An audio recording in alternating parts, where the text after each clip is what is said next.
Saudações a todos. Estou muito feliz em participar da terceira semana de odontologia do CRO de Minas Gerais.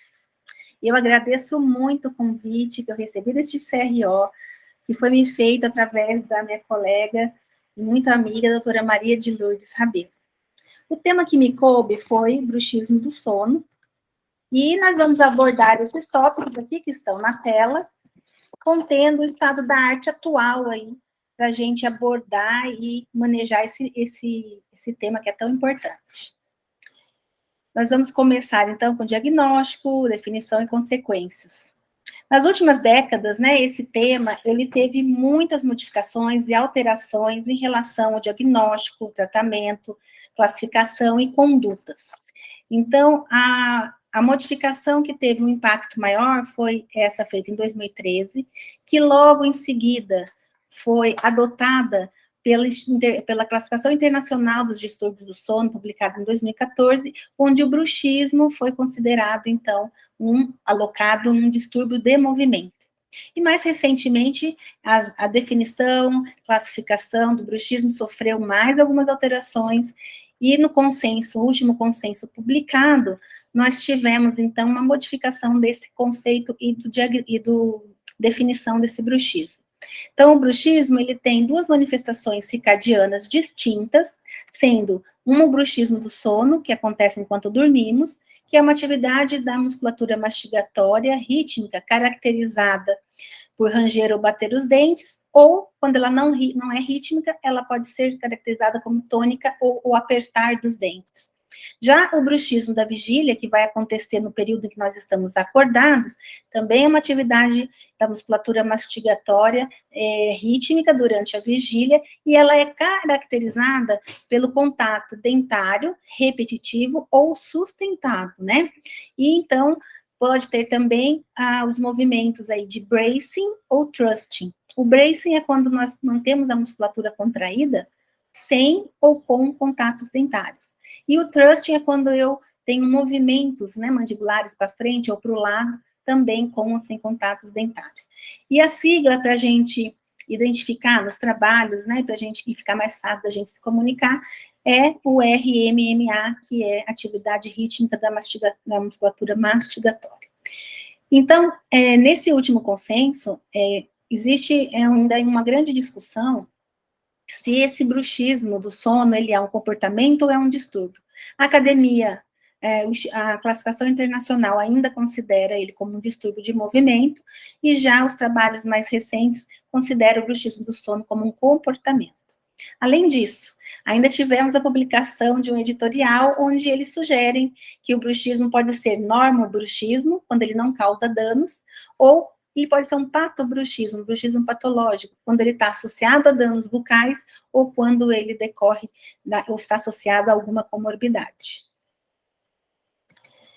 Então, nós vamos pontuar aqui que o bruxismo, né, diante de todas essas alterações de conceito, definição, hoje, ele pode ter duas faces. Então, ele pode ter um fator protetivo, né, quando eu tenho pacientes com apneia do sono e refluxo gastroesofágico, o bruxismo, então, seria um fator de proteção, porque com o bruxismo você vai ter um aumento do volume das vias aéreas, ou seja, durante o sono, ao movimentar essa mandíbula, eu jogo a mandíbula para frente, e isso aumenta, né, desobstrui as vias aéreas na região posterior, e também o toque dentário me favorece, né, e demanda, né, um resultado de um comando para liberação de maior quantidade de saliva. Então, ao encostar os dentes, meu cérebro entende que eu estou prestes a ingerir alguma coisa, libera saliva, e esse aumento da saliva na cavidade vai servir para lubrificar as vias aéreas, que na presença do ronco e apneia isso vai estar ressecado, essas mucosas, então a saliva aumentada lubrifica essas vias aéreas, e na presença de um refluxo esofágico, esse aumento da saliva vai produzir uma redução do pH, né, do ácido ali do estômago, que deixa o meio bucal acidificado. Por outro lado, então, o bruxismo do sono, ele pode ser um fator de risco, que vai trazer muitas consequências, e na maioria das vezes bastante deletérias aí para os nossos pacientes. Então, as principais consequências estão listadas aqui: dor, DTM, cefaleia, desgaste, fratura dental, retração gengival, hipersensibilidade dental, perda óssea, perda dental. Né? São as consequências que nós mais vemos no consultório. Em relação, então, ao diagnóstico e classificação desse bruxismo do sono, nesse último consenso também, eles propuseram algumas modificações para isso. Então, hoje, quando nós avaliamos um paciente, nós podemos identificar, podemos classificar aquele bruxismo como um bruxismo possível. Que é um bruxismo possível? É quando, na minha avaliação, eu vejo sintomas positivos, sinais positivos de bruxismo, baseado no autorrelato do paciente, que a gente usa questionários para isso. O bruxismo do sono pode ser provável quando eu tenho uma avaliação clínica, na minha avaliação clínica, eu vejo consequências, sinais de que aquele paciente tem bruxismo, ou teve bruxismo, independente de eu ter um autorrelato positivo nos questionários. Por que a gente fala provável? Porque aqueles sinais e sintomas, aqueles sinais orais, aquelas sequelas, né, que o bruxismo causa na nossa cavidade oral, ela pode ter ocorrido há muito tempo atrás. Talvez hoje o paciente não tenha mais bruxismo, mas as sequelas ficaram. Então, por isso que é classificado como um provável bruxismo do sono. Mas eu posso dizer que esse bruxismo ele é definitivo, que o meu paciente realmente tem bruxismo, atestar, bater o martelo, quando eu me baseio em exames objetivos, quando eu utilizo os exames objetivos para identificar a presença desse bruxismo. Que eu posso usar polissonografia, posso usar eletromiografia, os home sleep tests, e independente dos resultados positivos de autorrelato do questionário e da minha avaliação clínica. Então, às vezes, a gente se surpreende porque o paciente não tem respostas positivas no questionário, não tem sinais clínicos, mas na polissonografia ele apresenta bruxismo do sono. E como que a gente vai fazer a avaliação do bruxismo do sono? Como que nós fazemos isso? Então, nós vamos lançar mão aí de várias ferramentas. Nós utilizamos o questionário, exame clínico, diário, eletromiografia e a polissonografia. Em relação aos questionários, né, nós podemos montar algumas perguntas, incluir algumas questões na nossa anamnese que vão nos ajudar a identificar esse bruxismo do sono. Né, são várias perguntas que nós podemos identificar e dirigir, guiar o paciente para que eles nos responda se ele tem ou não bruxismo do sono. Temos também que incluir no nosso questionário perguntas que podem ajudar e identificar o bruxismo da vigília. A gente sabe que é controverso ainda na literatura, mas alguns trabalhos já têm mostrado que o paciente que tem bruxismo da vigília, ele tem grande chance de ter o bruxismo do sono, e vice-versa. Então, e outros trabalhos mostram também que quando você melhora o controle do bruxismo da vigília, eu reduzo o bruxismo do sono. Então, essas perguntas relacionadas ao bruxismo da vigília é muito importante a gente incluir na nossa anamnese. Em relação aos sinais, o que nós devemos observar no exame clínico? Aí nós estamos na cadeira com o paciente avaliando a sua cavidade oral.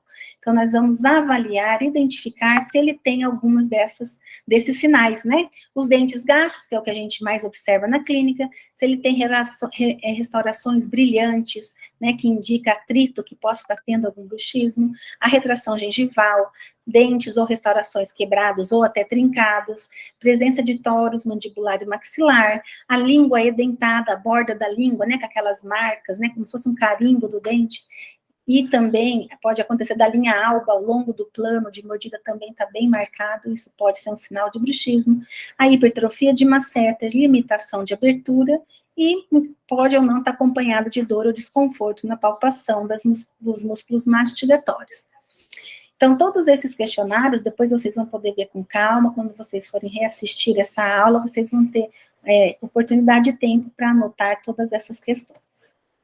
Podemos lançar mão também do diário, né? A gente entrega um diário para o paciente, para ele preencher pelo menos por 15 dias, e nesse diário existem perguntas relacionadas tanto ao bruxismo da vigília quanto ao bruxismo do sono. Isso ajuda muito também, à medida que ele vai preenchendo, ele muitas vezes percebe que ele tem bruxismo do sono, e tem sintomas e sinais do bruxismo do sono e da vigília que antes ele não percebia. Então, quando a gente vai avaliar, querer um resultado do bruxismo do sono, uma avaliação do bruxismo do sono de forma objetiva, a gente pode lançar mão do tratamento com eletromiografia. né, das avaliações com eletromiografia. E aí nós temos o Bite Strip, o Brooks-Off, o GrindCare. Todas essas ferramentas, esses sistemas são validados na literatura e nós podemos utilizar de forma segura. Em relação a outro método objetivo, é a polissonografia. A polissonografia, ela é o padrão ouro, mas temos que lembrar que os eventos de bruxismo do sono não ocorrem todas as noites. Pode acontecer noite sim, noite não. Então, não é algo que a gente possa ter certeza de que, se eu for pedir uma polissonografia, eu vou identificar o bruxismo do sono naquele paciente. Então, a solicitação de polissonografia para bruxismo do sono, a gente deve indicar de maneira bem comedida e muito bem indicada, né? Não se costuma utilizar isso de forma corriqueira. Então, quando a gente vai pedir uma polissonografia, que a gente quer avaliar e diagnosticar o bruxismo do sono, além da montagem padrão daquela polissonografia, eu preciso solicitar para o laboratório que ele inclua um eletrodo em masseter e ou temporal, em masseter já seria o suficiente, e, se possível, filmar aquele paciente durante a noite. Então, quando eu faço o exame de polissonografia, na leitura do exame da polissonografia, na linha aqui do masseter, nós vamos identificar que o critério é exatamente esse, ter uma atividade elétrica 2 vezes maior quando comparada a essa atividade da linha de base. E através, então, da quantidade de vezes que isso ocorreu durante o sono, vai se determinar um score, um índice de eventos de bruxismo do sono. Então, esse índice é exatamente este. Quando eu tenho menos de 2 eventos de bruxismo do sono, ou de atividade rítmica, né, mastigatória, que seria o correto, por hora de sono, eu vou ter um evento, eu tenho uma situação fisiológica. Se eu vejo 2 a 4 eventos por hora dessa atividade mastigatória rítmica, aí eu já tenho um bruxismo leve a moderado. E se eu tenho mais de 4 eventos dessa atividade mastigatória rítmica, eu digo que eu tenho um bruxismo acentuado. E o que a gente espera achar, né? Quais são os achados na polissomografia quando nós estamos focando no bruxismo do sono? Então, é encontrado 60% a 80% dos episódios de bruxismo ou de atividade mastigatória rítmica, ela vai acontecer no estágio 1, o 2 e nas mudanças de estágio. Existe uma frequência média aí de 3 a 5 eventos por hora de sono. 80% dos episódios são fásicos ou mistos. E a arquitetura do sono pode se apresentar normal, mas esses eventos estão associados aos despertares, tá? Mas também nós temos trabalhos que mostram que o bruxismo do sono pode impactar negativamente a arquitetura do sono. Então, ele vai interferir no tempo total de sono, na latência para o sono e na eficiência do sono. Então, qual seria a prevalência? O que a gente encontra na população hoje? O que a gente pode esperar no nosso consultório, né? Qual é a prevalência do bruxismo do sono na população? Vários trabalhos já estudaram, já pesquisaram essa prevalência, então os trabalhos têm muita divergência entre eles, com metodologias diferentes, com desfechos, né, e objetivos diferentes, então fica difícil ter uma padronização aí de resultados. Por isso é que nós temos esse número aqui com um range tão grande, né? Então o bruxismo, quando avaliado de uma maneira geral, ele está em torno aí de 7% a 37%. Quando os estudos focaram no bruxismo do sono, encontrou-se uma prevalência de 4% a 59%, e o bruxismo da vigília encontrou-se em torno de 2,7% a 57% na população. Mais recentemente, esse trabalho, investigando na população de São Paulo, com mais de 1.000 pacientes, investigou o bruxismo do sono nessa população, utilizando questionários e polissonografia. E o que eles encontraram? O bruxismo do sono, quando avaliado, né, com questionário, eles encontraram aí 12,4% de prevalência. Quando eles associaram aí no questionário a polissonografia, já caiu para 5,4%. E quando eles avaliaram apenas o bruxismo do sono, ou a polissonografia sozinha, eles viram que uma prevalência de 7,3%, né? Além disso, o que a gente vê aqui na população? Os trabalhos têm mostrado que a prevalência de bruxismo do sono entre homens e mulheres, né, A gente ainda não está esclarecida, não se sabe qual gênero teria mais bruxismo do sono. E muitos trabalhos dizem que parece que reduz a idade. Mas isso é controverso, será que é isso mesmo? Então, esse trabalho aqui, publicado mais recentemente, eles identificaram, eles estudaram, né, investigaram o bruxismo do sono através da polissonografia, e eles identificaram 3 grupos que se sobressaíram nessa população estudada, né? Então, a presença de bruxismo do sono em mulheres de 35 a 45 anos com insônia, em homens com mais de 50 anos com apneia do sono e adultos jovens bons dormidores. Então, vejam que, quando a gente fala que o bruxismo reduz a idade, nesse resultado aqui já foi encontrado uma prevalência e uma quantidade grande de bruxismo do sono em indivíduos de maiores de 50 anos, né? Então, realmente, o bruxismo aí parece que ele continua, né, existindo durante a passagem da nossa vida. E já nesse outro trabalho, o mesmo grupo encontrou que, avaliando a polissonografia, né, desses pacientes, foi um estudo multicêntrico, né, com vários países, Montreal, em Canadá, no Brasil e no Japão, eles viram, então, que o bruxismo, quando avaliado na polissonografia, que o índice desse bruxismo permaneceu relativamente estável com o passar do tempo. Ou seja, esse bruxismo não reduziu. Então, a gente tem que pensar que, muitas vezes, as pessoas mais velhas, mais idosas, eles têm tantas comorbidades, eles estão tratando e correndo atrás de tratar de tantas outras doenças, que a avaliação, a investigação, a própria percepção de que eles têm bruxismo fica deixada de lado. Então, os trabalhos precisam ser mais desenhados para realmente focar a identificação do bruxismo do sono, principalmente se tem esse bruxismo do sono associado a outros distúrbios, né, como apneia, insônia e refluxo gastroesofágico. Em relação à sua causa, né, sempre é uma pergunta recorrente, o que causa o bruxismo, né? Por que ele acontece? Então, o bruxismo do sono, nós sabemos que ele tem origem central. Ele é resultado de uma sequência de eventos fisiológicos, como nós vemos aqui nessa cascata. Então, como que começa, né, o indício de que vai acontecer um episódio aí de movimento mastigatório rítmico? Então, 4 a 8 minutos antes desse RMMA acontecer, nós temos uma ativação cardíaca autonômica. 4 segundos antes desse movimento mastigatório rítmico, aparece um aumento na atividade cerebral. 1 segundo antes desse movimento mastigatório rítmico, observa-se o aumento dos batimentos cardíacos. E 0,8 segundos antes, nós temos um aumento do tônus da musculatura, principalmente a supraioídea.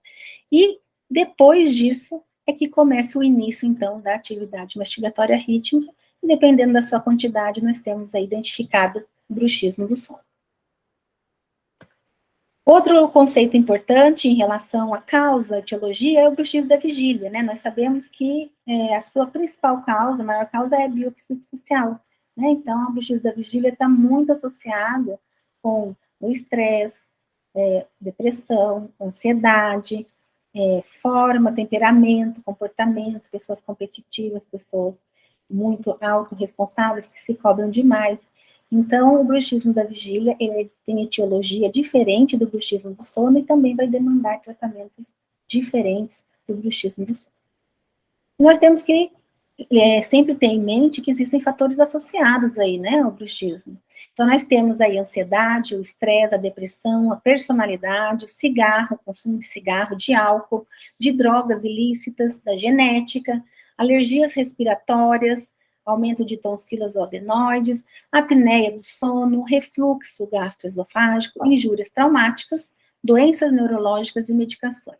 Aqui eu faço um parênteses em relação a alergias, aumento de tonsilas e adenoides, que é o principal fator de risco, aí a apneia do sono também, o refluxo gastroesofágico, são principais e grandes fatores de risco aí do bruxismo do sono na infância. Então, a gente precisa estar atento nisso também em relação às crianças.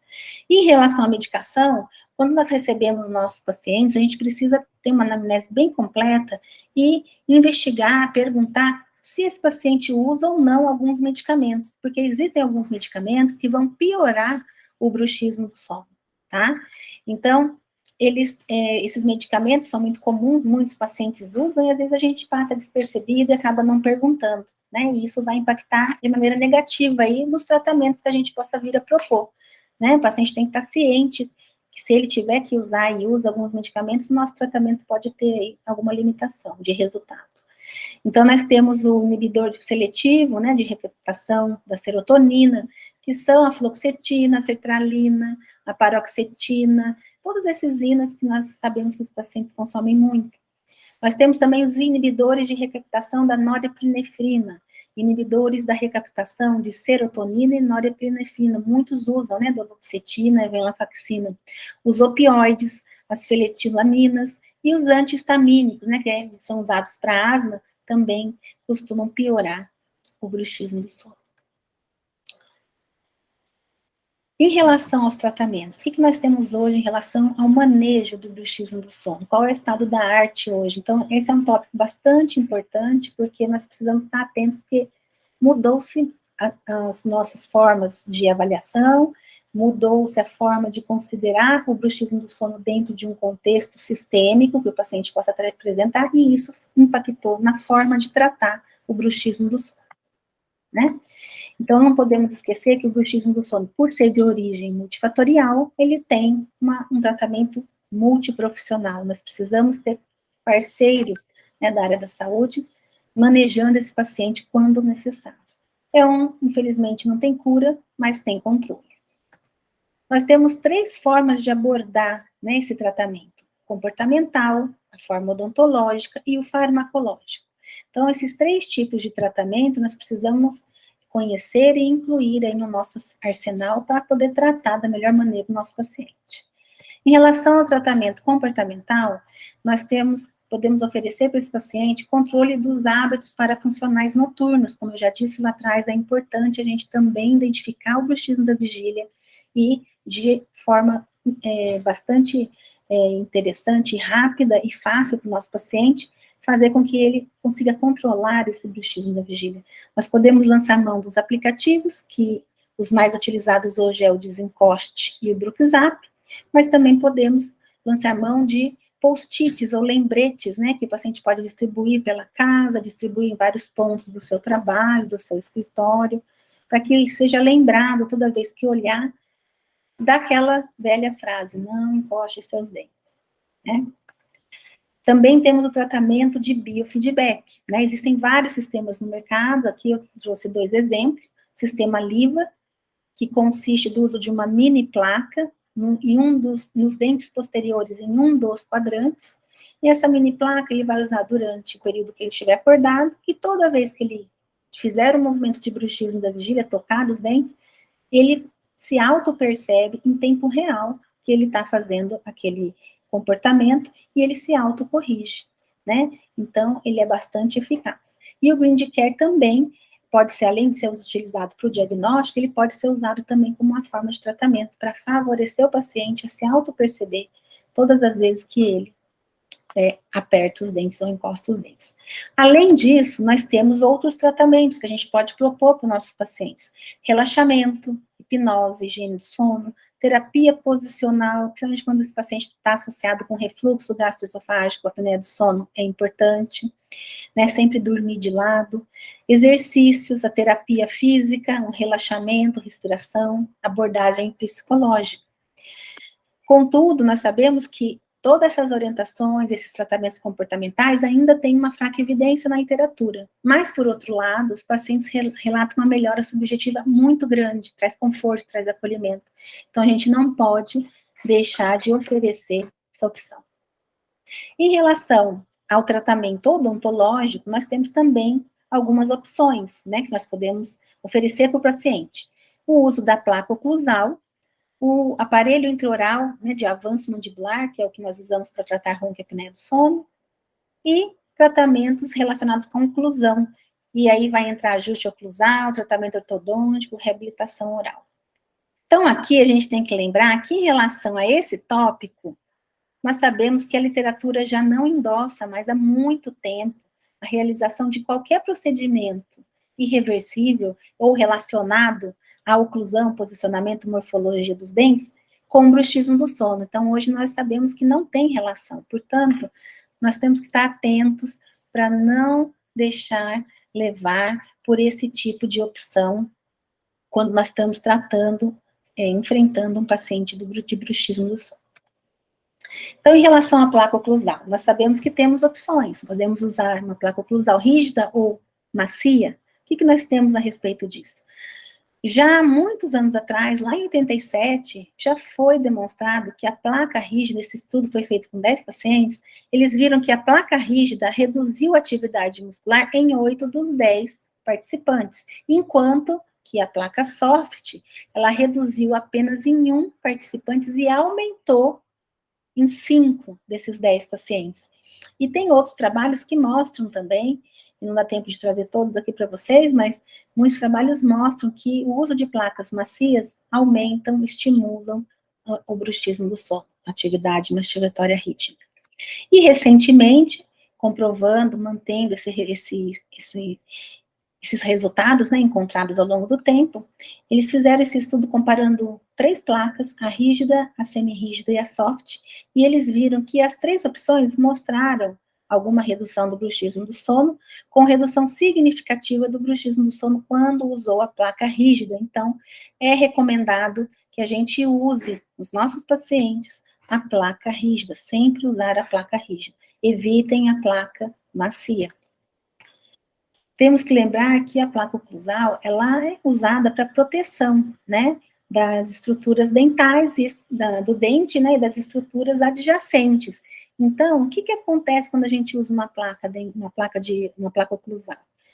Os trabalhos mostram que o bruxismo ele vai reduzir nas 4 primeiras semanas, e depois dessa atividade rítmica, ela pode aumentar ou voltar ao padrão inicial, né? E por que isso acontece? Será que é por adaptação? Será que é por alongamento das fibras, estabilização dos neurônios motores? O que a gente precisa lembrar é que essa placa ela não causa relaxamento. É muito comum a gente falar, vou pôr uma placa porque vai relaxar sua musculatura. Não. Então, ela vai proteger as estruturas de dente, mas o importante é que ela traz bem-estar, na presença de dor, mesmo quando essa atividade volta ao padrão inicial, os sintomas permanecem redimidos. Então, a placa oclusal, ela tem um papel importante e é muito utilizada no tratamento para bruxismo do sono. Nesse outro trabalho, eles observaram o uso, compararam grupos que usavam a placa oclusal todas as noites e o outro grupo que usava de forma intermitente. Uma semana usava, outro não usava. E o que eles viram? Que o uso intermitente da placa oclusal é melhor do que o uso contínuo.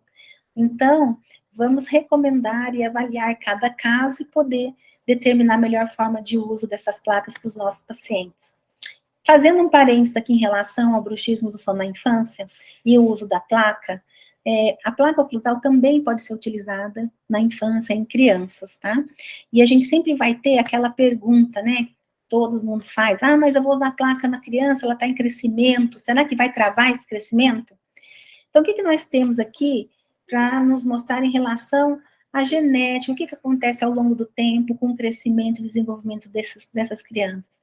Os trabalhos têm mostrado que a distância intercaninos e a distância intermolares aumenta muito pouco nesse período da fase da infância até a idade adulta, em torno de 3 milímetros. E o crescimento da maxila é muito lento. Então, não vai travar o crescimento se eu precisar usar uma placa oclusal em crianças. Então, a gente precisa, lógico, avaliar cada caso e indicar a placa oclusal quando ela for realmente necessária. E aquele caso demandar isso. Outra coisa importante que a gente precisa focar e entender é que o bruxismo do sono, como eu disse lá atrás, ele pode ser resultado ali, pode estar presente, porque a criança tem apneia do sono e ronca. Então, como eu quero proteger esses dentes e quero reduzir também, melhorar, né, muitas vezes aquele distúrbio respiratório, eu posso lançar mão do uso da expansão rápida da maxila. Então, vários trabalhos têm mostrado que a expansão rápida da maxila, ela reduz a apneia do sono, lógico, sempre em tratamento conjunto, multidisciplinar, com otorrino, com pediatra, mas a expansão rápida na maxila tem excelentes resultados na apneia do sono, ronco, e redução do bruxismo do sono nas crianças. Agora, outro ponto importante que eu acho, assim, que atualmente foi a grande novidade na área aí do manejo do bruxismo do sono, é o quando que eu uso uma placa oclusal e quando que eu uso o aparelho intraoral de avanço mandibular. Então, toda vez que na minha anamnese, como eu já repeti lá atrás, falei, nós temos que ter uma anamnese completa, incluir todas as observações, perguntas, né, sobre não só apenas o bruxismo do sono, mas também sobre outros distúrbios que o paciente possa apresentar durante o sono.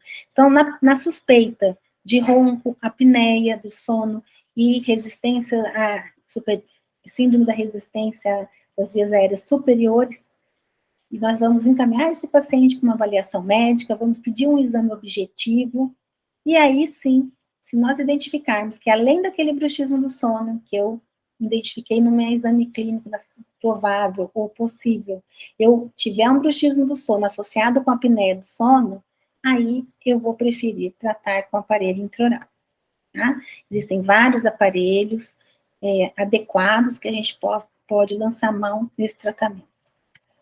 E é importante a gente lembrar que o uso do aparelho intraoral, com ele, nós vamos ter uma quantidade a quantidade de episódios vai ser reduzida em igual curto prazo, como se eu estivesse usando a placa. Depois, os movimentos mastigatórios, eles voltam novamente a ocorrer.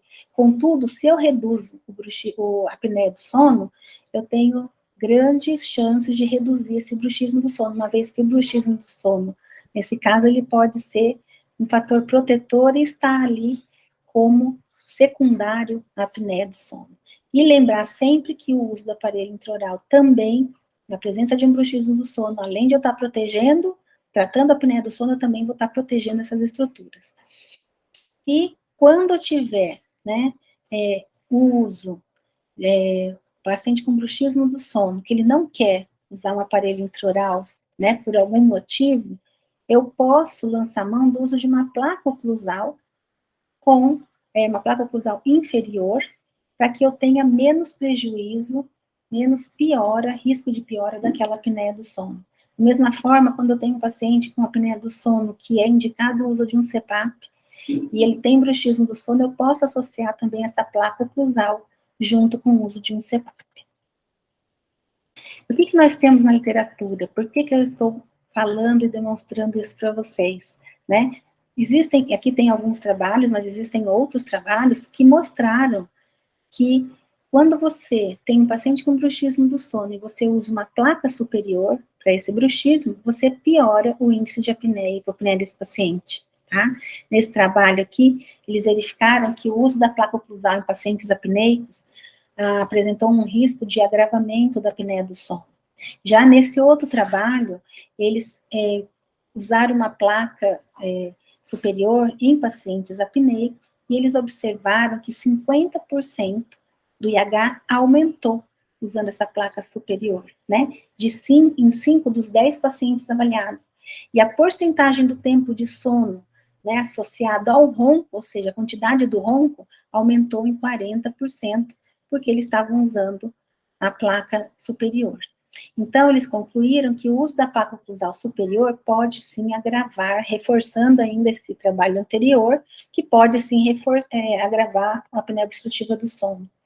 Já nesse outro estudo aqui, eles fizeram um estudo randomizado, onde eles compararam pacientes que tinham apneia do sono.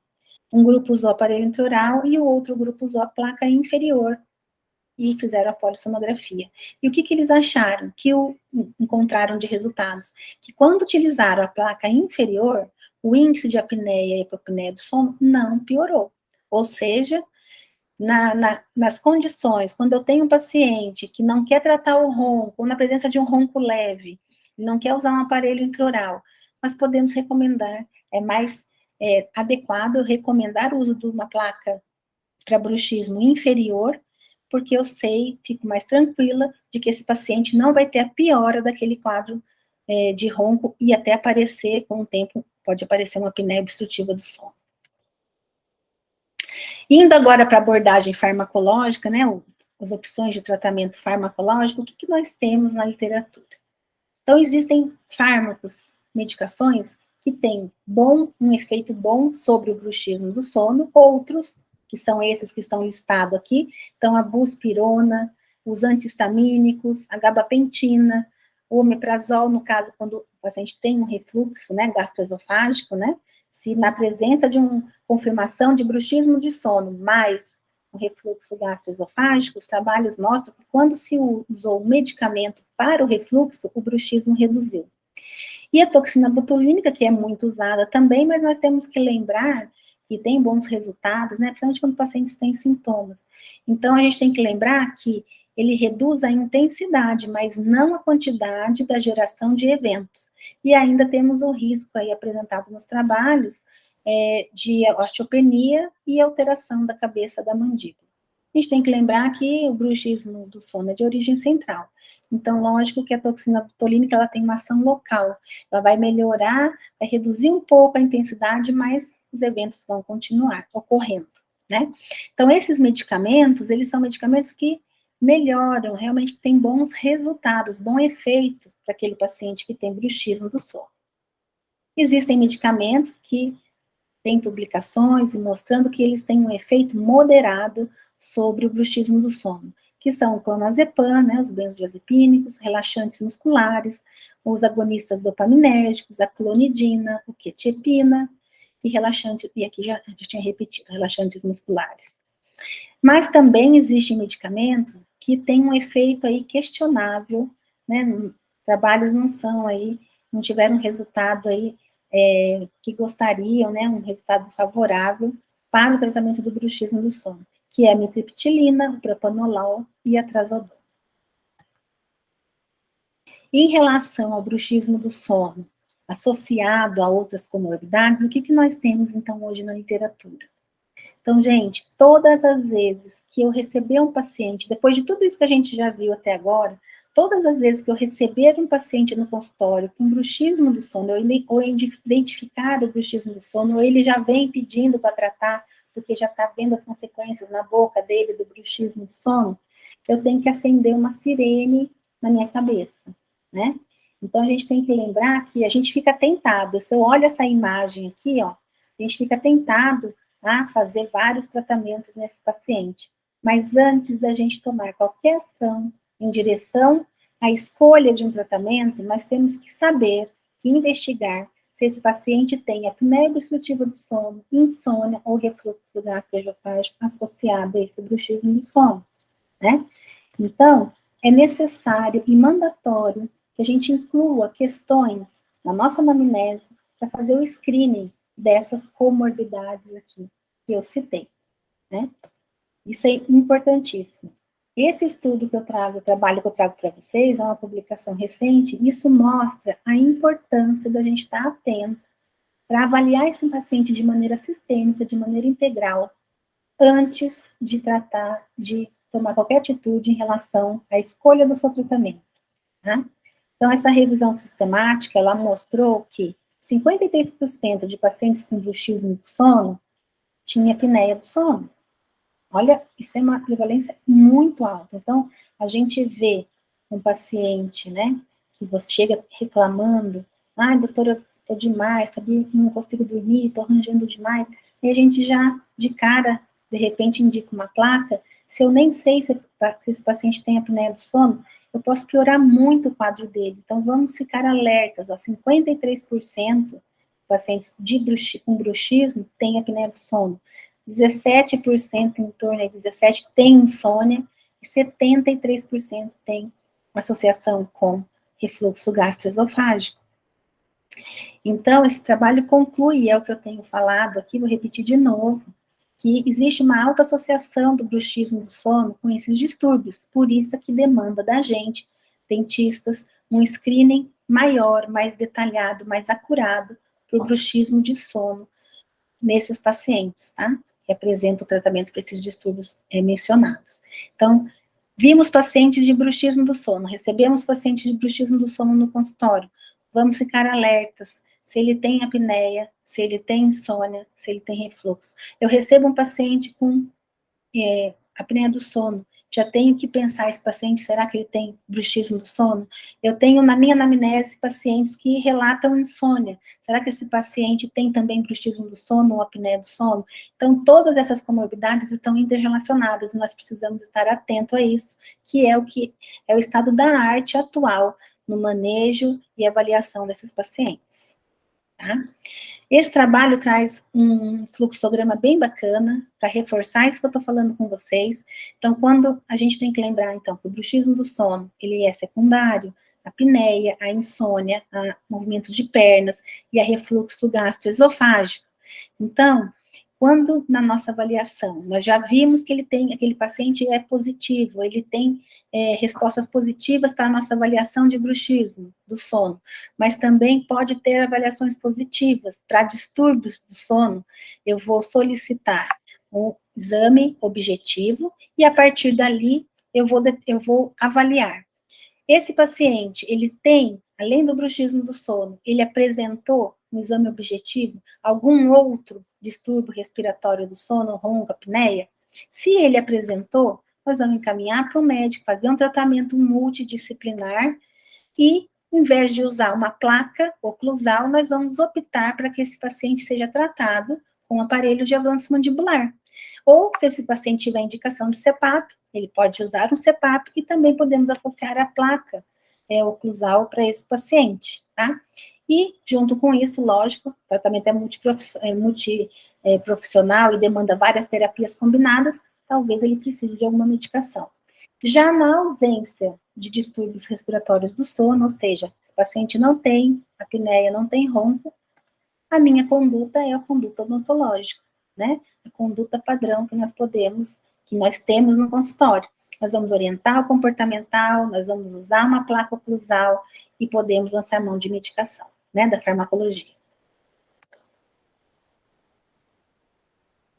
Para fechar, então, a nossa apresentação, esse trabalho aqui mostra um algoritmo bastante interessante, reforçando a tela anterior, de como é importante o dentista estar atento a avaliar esse paciente com bruxismo do sono para outras comorbidades. Então, nesse fluxograma, nesse algoritmo, o que nós vimos aqui?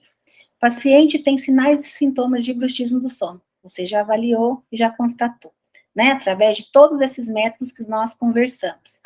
Na ausência de qualquer comorbidade ou qualquer distúrbio do sono, eu posso fazer um gerenciamento, um tratamento odontológico, que é o que nós fazemos sempre, né? Tudo que nós comentamos, usar as ferramentas comportamentais, usar a placa oclusal e, quando necessário, medicação. Mas, se esse paciente apresentou sinais e sintomas também de apneia do sono, a gente precisa encaminhar esse paciente, né, para um tratamento multidisciplinar e, se não for, se a gente não for, se ele não tiver a apneia do sono confirmada, né, pela nossa equipe, pelos exames de polissonografia, aí sim eu posso realizar o tratamento odontológico, que seria, né, com a placa oclusal. Ah, ô Felipe, deixa eu parar aqui que eu me embananei aqui nesse último slide. Pode parar? Vou voltar. Posso voltar?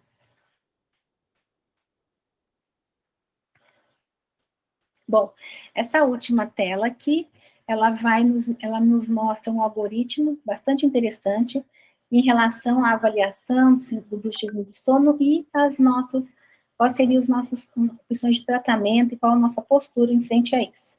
Então, eu tenho lá um paciente com sinais e sintomas de bruxismo do sono, fiz toda aquela sequência de avaliação, e eu vi que esse paciente não tem nenhum indício aí de distúrbio respiratório do sono ou outras comorbidades. Então, no meu questionário, na minha avaliação clínica, ele teve respostas negativas para apneia, ronco e refluxo.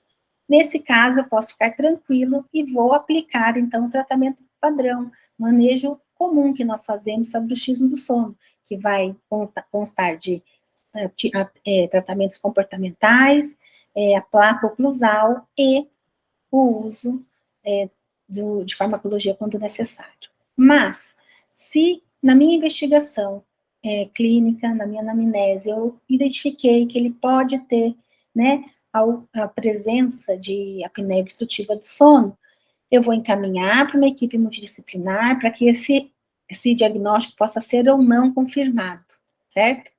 Se esse diagnóstico não for confirmado de apneia do sono, eu vou fazer o tratamento odontológico com placa oclusal. Se ele for confirmado, eu posso utilizar, então, o aparelho intraoral. Em relação ao distúrbio gastroesofágico, caso eu encaminhe esse paciente, tenha sintomas, tenha avaliação, e eu não tenho nenhuma contraindicação que eu possa fazer nesse paciente, e ele não tiver esse refluxo gastroesofágico, eu posso fazer tratamento odontológico.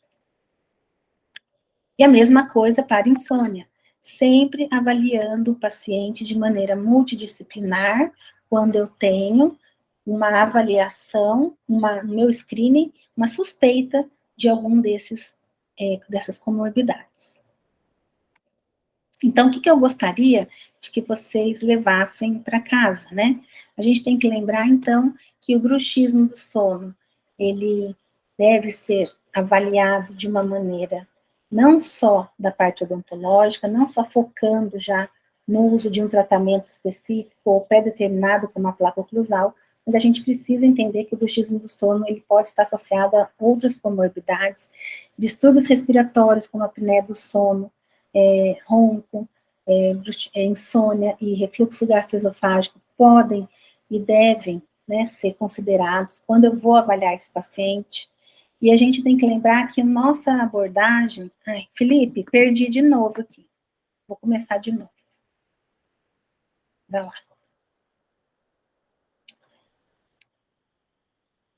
Então, o que eu gostaria que vocês levassem para casa de toda essa apresentação, né? A gente lembrar que o bruxismo do sono hoje, ele precisa ser avaliado não só focando o bruxismo do sono em si, mas eu tenho que saber se esse paciente também possui apneia do sono, insônia ou refluxo gastroesofágico. Quando esse paciente tiver complicações, associações de apneia do sono, eu não posso utilizar uma placa superior para tratar esse paciente. Então, vamos lembrar, a partir de agora, que a placa superior, se o paciente tiver ronco, apneia do sono, eu posso piorar a condição sistêmica, agravar esse quadro de apneia do sono e vai trazer consequências aí para o paciente indesejáveis. Então, nós temos que promover a saúde.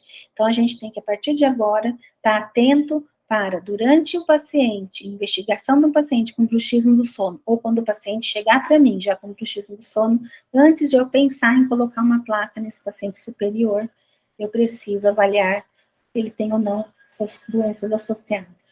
E na presença de apneia do sono, e quando o paciente não quer utilizar um aparelho intraoral, nós podemos indicar uma placa de oclusal inferior, ou, quando o caso demandar, ele pode usar um CPAP também associado com uma placa oclusal.